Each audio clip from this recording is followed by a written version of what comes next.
The year was 1933. The place was New York City. Ella Fitzgerald was 16 years old. She had entered a competition at the Apollo Theater in Harlem. She was going to dance, but she had just watched two dancers perform. They were better dancers than she. So instead of dancing, she sang a song called Judy. People watching the competition urged her to sing another song. She did. She won first prize, $25.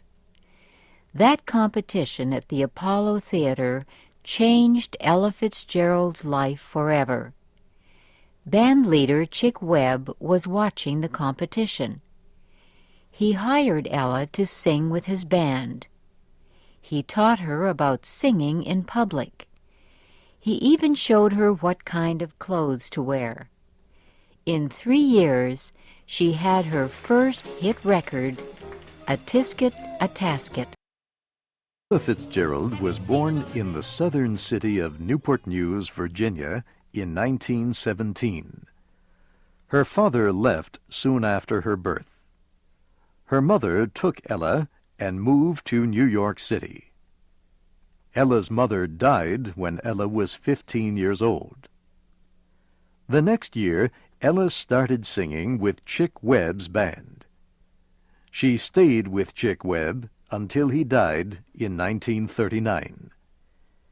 Ella kept his band together after he died until World War II started.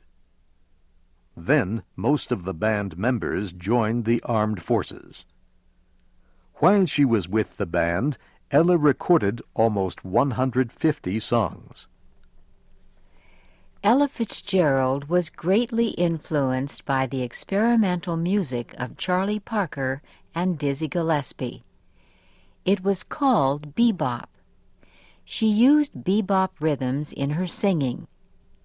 In 1945, she recorded the song Flying Home using the bebop method known as scat.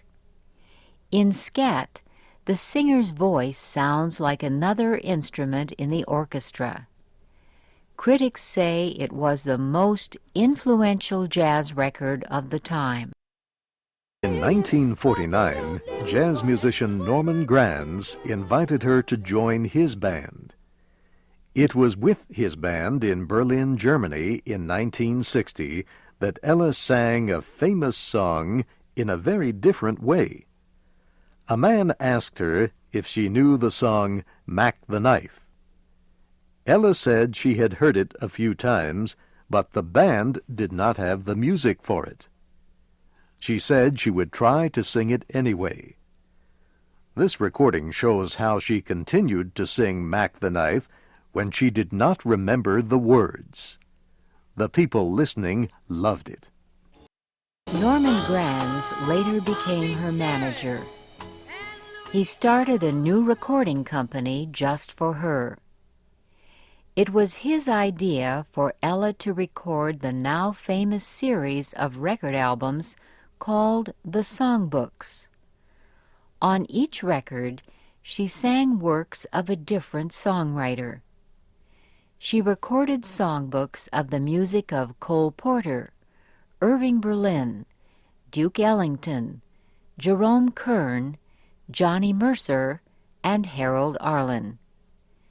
Critics say the best songbook is Ella singing the songs of George and Ira Gershwin. Ira Gershwin reportedly said, "I never knew how good our songs were until I heard Ella Fitzgerald sing them. Here she sings the Gershwin song, I Got Rhythm." Ella Fitzgerald also appeared in movies and on television. She became popular internationally. She performed in concerts around the world, sometimes 40 weeks a year. She also recorded for different record companies.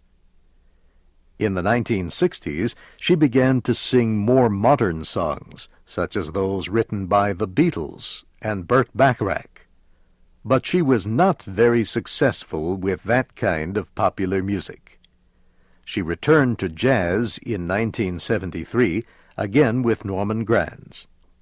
She also began performing with symphony orchestras. Ella Fitzgerald was married 2 times. Both marriages ended in divorce. She raised 3 children who were not her own. Ella lived quietly in Beverly Hills, California. Throughout her life, she was a very private person. She wanted to be known only for her music. Her friends included members of the Duke Ellington Band, Count Basie's band, and singers like Sarah Vaughan and Peggy Lee. Ella Fitzgerald began to have health problems during the 1970s. She had the disease diabetes, which caused problems with her eyes. She had a heart operation in 1986. In 1993, the effects of diabetes led to operations to remove both her legs. She died June 15, 1996. People around the world loved Ella Fitzgerald's joyful singing. Critics said she had raised the American popular song to the level of art. She won many awards. She received the National Medal of the Arts and a Kennedy Center honor for lifetime work. The University of Maryland named a Performing Arts Center for her. Ella Fitzgerald's wonderful voice lives on in her 250 albums. She won 13 Grammy Awards, given each year for the best recordings. Her last Grammy was for the 1990 record, All That Jazz.